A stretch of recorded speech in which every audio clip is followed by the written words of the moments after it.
Kiek žinau, man nuosavybė gražinta, užrašyta ten 3 hektarai. Jūs patys Kiek metrų parašyti. Tai va, laba diena, reikia gyvi.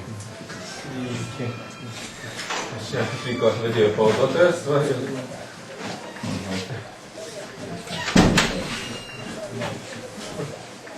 Čia pavaduotojas, čia yra daug svečių, gali visi dalyvauti, kaip čia šitam. Savininkis. Gerai, čia tai pagali galiojimas sūnus. Stepanas Karablikos kaimyno neskybo.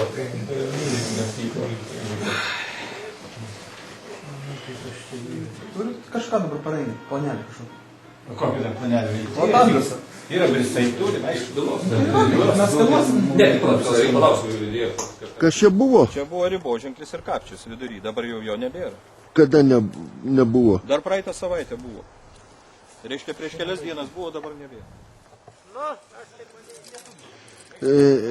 Šitą liniuotę, Va, žiūrėkit, ir galas toks pat, sudursiu tas iš kažko. tai liniuotė nutraukta, taip? Taip, nutraukta. Nutraukta, sujungta ir viena nulė greičiausiai net prasideda. Matavimai buvo atlikti su liniuotė, kuri buvo perkirpta ir sudėta iš 2 galų.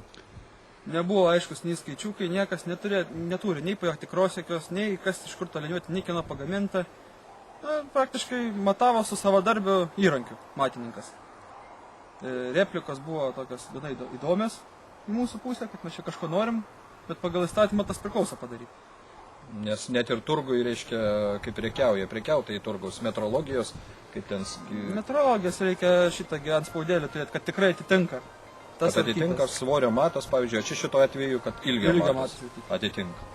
Ir jie neturėjo jokio antspaudo, jokio pati. Buvo net nutrinta liniuotė ir izoliacija mėlyna suklijuota. Visi matėm šį. Ir ką pasakė jūsų šituos priekaištus, ką atsakė? Kad atsivešiu nupirktą iš senukų kažkokią tai naują juostą ir su ją šitągi pamatuos, nors pagal įstatymą turi būti metrologijos tarnybų patvirtinta.